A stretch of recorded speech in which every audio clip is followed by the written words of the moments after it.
Yeah, listener, you're talking about something not easily understood in fighting. And I don't know how you really give that to your charges because it's not something that can be taught in a lesson. It takes time to develop and whatnot. You know, the layman would say, well, Hazmat doesn't have good cardio. That's not true at all. You know, Hazmat works very hard. What Hazmat has a really hard time doing is pacing himself, right? Like, and that's the difficult part about a fight. You know, it's funny.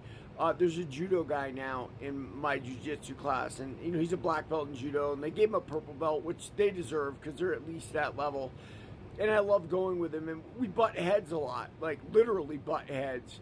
And he said, "Oh, sorry." I said, "Man, we're not playing chess." And he looks at me and goes, "But we are." And you really are. And guys, fighting itself, whether you're doing jiu-jitsu or judo or MMA or kickboxing, is about energy output versus conservation of energy. You have to know when you can conserve and when you need to lay back and rest and get that energy back.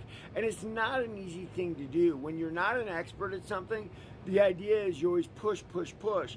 That's what I do in jiu-jitsu because I don't feel totally comfortable, right?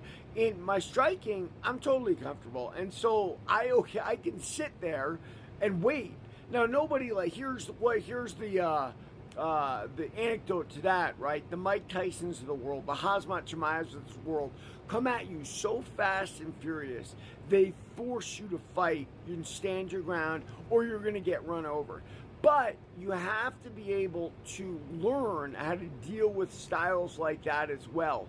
And so it is, like that judo black belt was saying, a chess game, quite indeed, in every part of fighting. You have to know when to take your foot off the gas. You have to know when to step on the gas. And so it's a lot more than a punch, a kick, a submission hold, a position. It is output and conservation of energy.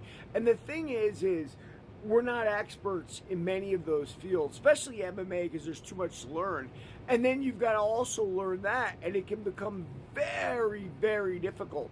But you know, it's next level shit in MMA, and I don't know that we're going to get to it in many fighters' lifetimes. But that's why we love it. It's a puzzle, and there it is. Read my book, Warrior of the Light, for more.